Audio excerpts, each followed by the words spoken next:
Som al Santa Eulàlia, veient des d'aquí la regata d'aquest segon dia de la Copa d'Europa. Jordi Pasquala, president del Club Vela Sant Antoni. Com estàs, Jordi? Estàs marejat? Bé, mogut però bé.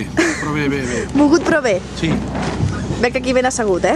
Sí, la veritat és que estic perfecte. A més amb tot aquest menjar, no sé si s'aprecia. Sí, ja veiem que hi ha un aperitiu aquí com Déu mana. Sí. Com s'està desenvolupant aquesta Copa d'Europa?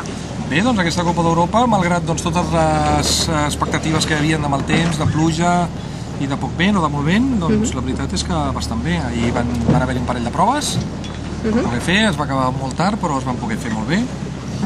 I avui, que pintava el dia fatal, també amb molt mal temps i amb pluja, doncs al final s'ha quedat un dia molt maco. Sí, sembla que fa molt sol. Ben fantàstica, a més, per poder fer dues proves, tranquil·lament. Un èxit de participants, oi? Tant de júnior com sènior. Sí, la veritat és que estem molt contents perquè tenim 16 nanos, 16 júniors, i a més, en total som 84 barcos en tota la flota que han vingut de països tan llunyans com Alemanya, Dinamarca, Holanda, Bèlgica, França, vull dir que estem molt contents, la veritat és que sí.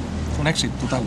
Estem també ben acompanyats per l'Ajuntament de Calonja, amb una part logística important, esperem que també per la Generalitat de Catalunya, per la Diputació i per tots els sponsors que ens han donat un capdavant molt important. La previsió són 2 proves més demà? Sí, demà en principi farem 2 proves, si el temps ho permet. En principi diuen que sí, que farà una mica de tramuntana, però creiem que podrem fer 2 proves més. Ens haurem completat les 6 proves previstes.